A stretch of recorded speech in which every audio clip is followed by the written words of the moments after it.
का प्यारा नाम प्रभु का सच्चा नाम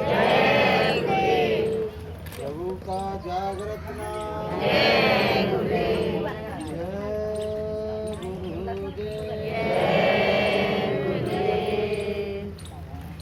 परम पूज्य स्वामी जी महाराज सब जीवों के उपकारी सदगुरु के चरणों में अनंत कोटि वंदन नमन। सभी सत्संगी भाई बहनों को सादर से प्रेम जय गुरुदेव। प्रभु की कृपा से हमको नर्तन मिला।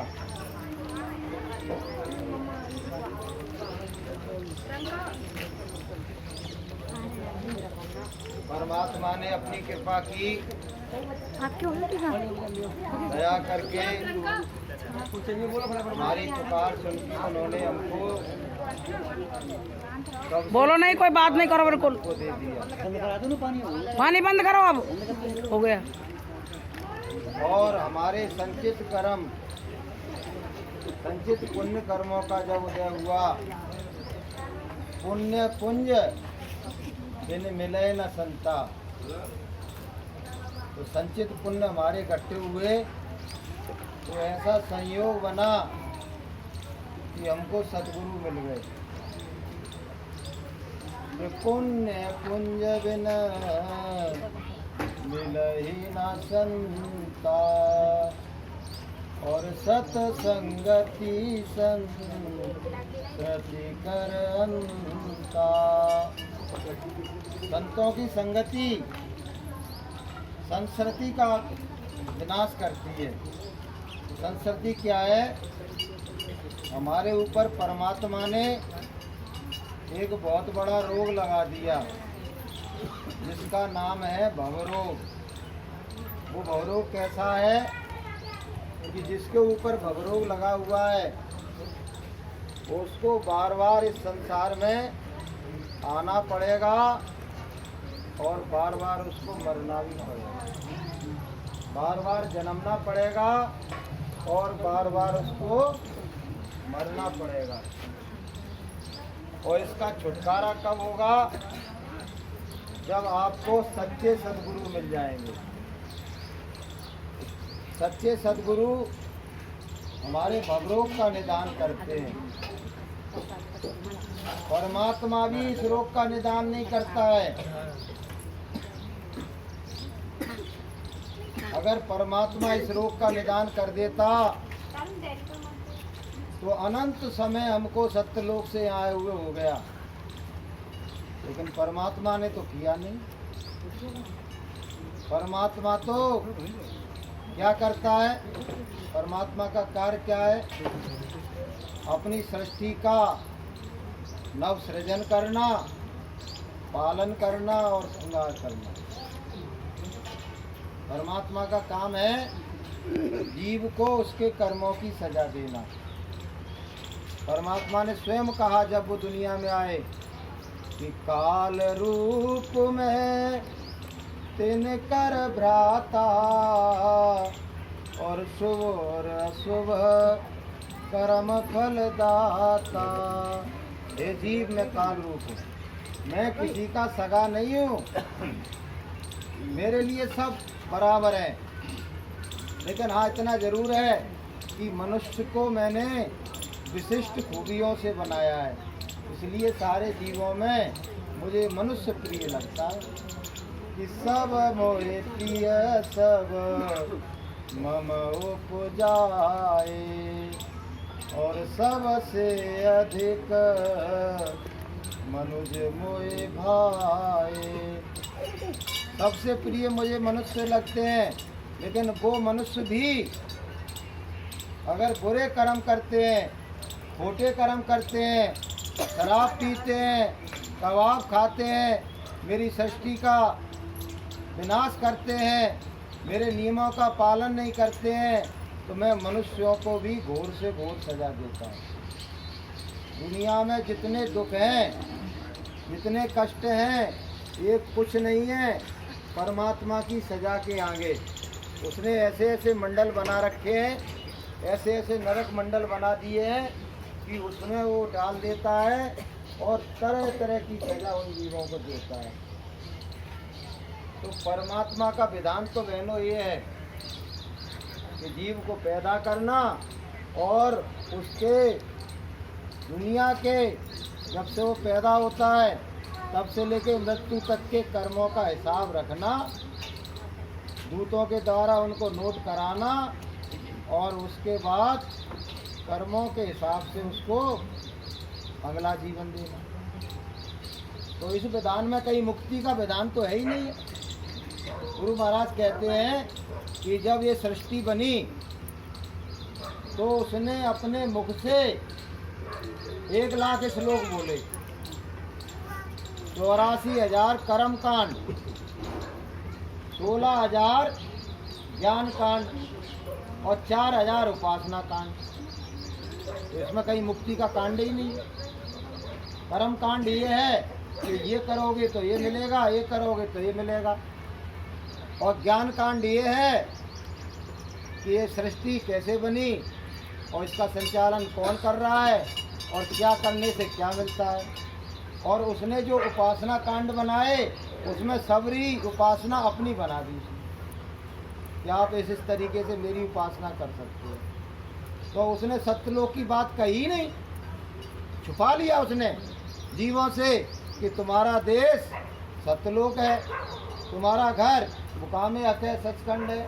तो बताइए, उसके हिसाब से गुरु महाराज कहते हैं कि जो 18 पुराण बने हैं, 6 शास्त्र बने हैं, सब उसी का विस्तार है 1,00,000 श्लोकों का। तो भैया मुक्ति का कहीं कोई विधान नहीं है। वो तो आज से 700 साल पहले संत धार आना शुरू हुई। सर्वप्रथम कबीर साहब आए और उन्होंने इस सृष्टि का संपूर्ण भेद खोला और उन्होंने ये कहा था कि हम आए वही देश से और जहाँ तुम्हारो धाम और तुमको घर पहुँचावना एक हमारो काम। हम उस देश से आए, हम आए दुर्धाम से और लाए हुक्म हजूरी। तो परमात्मा का हम भेद आपको और परमात्मा का संदेश बताने के लिए आए हैं। तो उन्होंने क्या कहा कि ये ना देश हमारा साधु, ये ना देश हमारा, हम तो अगम देश के वासी, हम तो अगम देश के वासी, 3 लोक से न्यारा साधो, ये ना देश हमारा साधो, ये ना देश हमारा। बहनों भाइयों, हमारा देश नहीं, हमारा देश ये भी नहीं है, हमारा देश स्वर्ग वैकुंठ भी नहीं है, हमारा देश शक्ति लोक भी नहीं है, हमारा देश साकेत लोक भी नहीं है, हमारा ब्रह्मलोक भी नहीं है। जहाँ से कृष्ण भगवान आए वो भी हमारा देश नहीं है। गोलोक, वो जीवात्मा का सच्चा देश नहीं है गोलोक। और जहाँ से राम आए साकेत लोक, वो भी जीवात्मा का सच्चा देश नहीं है, सच्चा देश है सत्यलोक।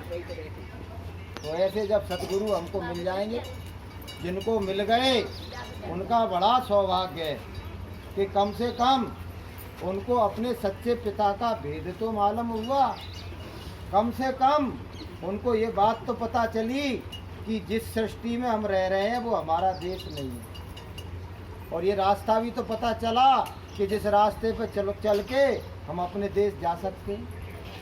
तो जो सत्संगी प्रेमी भाई बंधु बड़ी साधना कर रहे हैं, बड़ी सेवा कर रहे हैं, बड़ी भक्ति कर रहे हैं, अच्छी बात, वो थोड़ा जल्दी पहुंच जाएंगे। और जो धीरे धीरे चल रहे हैं उनको थोड़ा समय लग जाए, ये पहुंचेंगे तो। अभी तो जो नामदानी नहीं है, जो सत्संगी नहीं है, जिसके पास गुरु का ज्ञान नहीं है, वो करोड़ों साल लग जाएंगे तो भी पहुंचने वाला नहीं। तो बार बार जन्मेगा, बार बार मरेगा।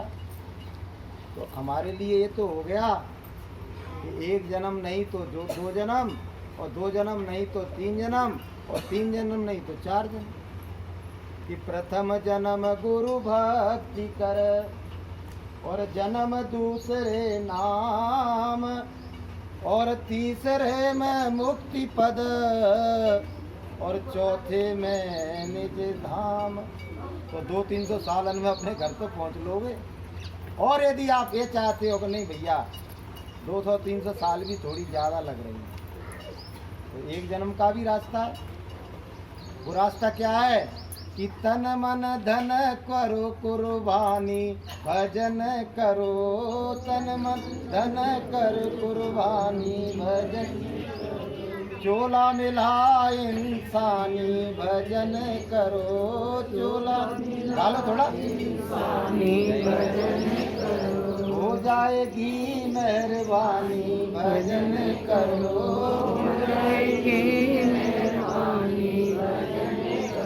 बड़े भाग्य से नर्तन मिला है, बड़े भाग्य से नर्तन मिला है, साथ ही भेदी सतगुरु मिला है, साथ ही भेदी सतगुरु मिला है, सतगुरु है नूरानी भजन करो, सतगुरु है नूरानी भजन करो, चोला मिला इंसानी भजन करो, चोला मिला इंसानी भजन करो, चेत चेत तू चेत रे प्राणी, चेत चेत तू चेत रे प्राणी, थोड़े दिन की है जिंदगानी, थोड़े दिन की जिंदगानी, आगे बढ़ी परेशानी भजन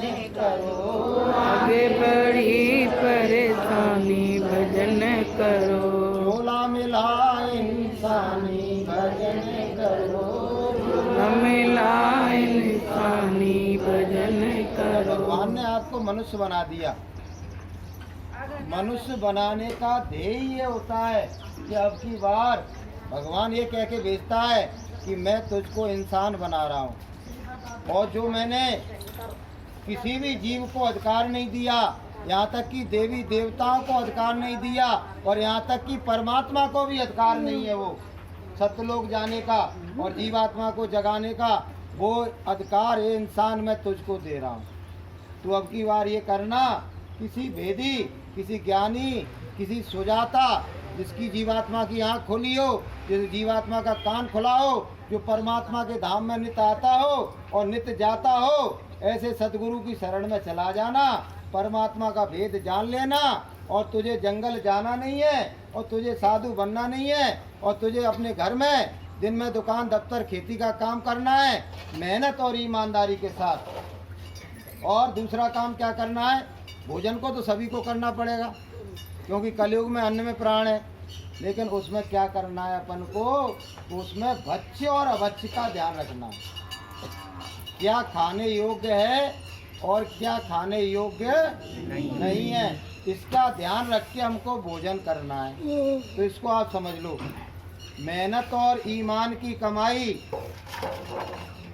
भगवान को गुरु को भोग लगा के उसको जो खाया जाता है वो भोजन प्रसादी है। उसको खाने से परमात्मा की गुरु की दया हमारे ऊपर होती है और हमारे मन में ये विचार पैदा होने लगता है कि हमको भगवान का भजन करना चाहिए। तो ये बात ध्यान रखना। और ध्यान रखना क्या है, मेरे भोजन में जो माताएं बहनें बैठी हैं सबकी अपनी एक रसोई होती है घर में, और उसमें ग्रंथों में लिखा हुआ है उस रसोई का नाम होता है सीता रसोई। सीता मैया भगवान के लिए भोजन बना रही हैं। ये सब सीता मैया हैं, ये बैठी हैं सब, और इनके जो भगवान है, जो इष्ट हैं, जो गुरु है, पहले उनको ही तो प्रसादी दी जाएगी तब तो हम ग्रहण करेंगे। तो वो सीता माँ, देवी माँ अपनी रसोई में भगवान के लिए भोजन बना रही है, अपने गुरु के लिए प्रसादी बना रही है और उस प्रसादी को पहले गुरु को और भगवान को अर्पण करेगी और उसके बाद अपने पति को, अपने क्या कहते हैं बच्चों को, अपने सास को, अपनी ससुर को और जो भी परिवार के सदस्य हैं उनको वो परोसेगी। बोलिए प्रेम से। बोलो इन माताओं और बहनों को ये तो ध्यान रखना पड़ेगा उस भोजन प्रसादी में जो मैं भगवान को परोसने जा रही हूँ उसमें कहीं अंडा तो नहीं आ गया, कहीं किसी का मांस तो नहीं आ गया, कहीं मुर्दा मांस तो नहीं आ गया, कहीं मछली तो नहीं आके टपक गई है, कहीं ऐसी चीज़ तो नहीं आ गई जिसको आने के लिए पहले उसकी हत्या करना पड़ी हो, पहले उसकी गर्दन काटना पड़ी हो। भाइयों बहनों, मांस कोई पेड़ पर लगता है क्या आप बताओ? जो डॉक्टर कहने लगे हैं ना कि अंडा तो शाकाहारी होता है, शाकाहारी कौन से पेड़ पर लगता है बता? फिर कहते फार्म में लगता है। अरे भले आदमी वो जमीन का फार्म नहीं होता है, वो पोल्ट्री फार्म होता है जिसमें मुर्गा मुर्गी पाले जाते हैं और वही वो अंडा देते हैं, उसको फार्म कहा गया है। तो फार्म तुमने ऐसे कैसे समझ लिया वो कृषि फार्म होता है? कृषि फार्म में अंडे पैदा होते हैं क्या? मुर्गा मुर्गी के फार्म में अंडे पैदा होते हैं। तो अज्ञान में हम उल्टे सीधे काम करना शुरू कर दिया और अवश्य भोजन खाना शुरू कर दिया और सीता रसोई को गंदा कर दिया और उसको क्या गंदा किया? वो तुम्हारा मन गंदा हो गया, तुम्हारी बुद्धि गंदी हो गई, तुम्हारा चित्त गंदा हो गया, तुम्हारा अंतःकरण गंदा हो गया, अब सब कुछ गंदा हो गया और दसों द्वारे मेल है सब गंदम गंदा और उत्तम तेरो नाम है विसरे सो बंदा। उसका परिणाम क्या मिला? तुमने भगवान को भुला दिया, तुमने गुरुदेव को भुला दिया, तुमने भजन करना छोड़ दिया, अब बुरे बुरे बुरे बुरे बुरे कर्म कर रहे हो। इससे लड़ना, उससे झगड़ना, घर में कलह, आपस में पड़ोसी लड़ रहा है और विग्रह मचा हुआ है और लड़ाई और झगड़ा और गाली और गलौज और इसकी चोरी, उसकी छीना झपटी, उससे बेईमानी, उससे दगा देना, उससे झूठ बोलना, फिर चलो कोर्ट में, चलो कचहरी में और मुकदमा और ये फलाना और दिखाना। और गुरु महाराज कहते हैं सारी व्यवस्था को बर्बाद कर दिया। तो एक नारा गुरु महाराज ने दिया कि सब मर्जों की एक दवाई यहाँ से धर्म की शुरुआत हो गई। तुमने धर्म की जड़ को काट दिया, धर्म के मूल को नष्ट कर दिया और कहते हम तो हिंदू हो, हम हिंदू हो। काहे के हिंदू हो तुम? हिंदू वही है जो हिंसा से दूर रहे, वो हिंदू है। और मुसलमान कौन है? जो मोहम्मद की बनाई हुई खिलकत से प्यार करे, रूहों पर रहम करे, जीवों पर दया करे, वो सच्चा मुसलमान है। तो विचार कर लो हम हिंदू है कि नहीं है? जो अंडा खा रहा है, जो मांस खा रहा है, जो शराब पी रहा है, जो कबाब खा रहा है, वो कभी हिंदू नहीं हो सकता है। क्योंकि हिंदू के लिए क्या कहा कि दया धर्म का मूल है और पाप मूल अभिमान और गोस्वामी दया न छोड़िए जब तक घट में प्राण। तुमने दया को उठा दिया।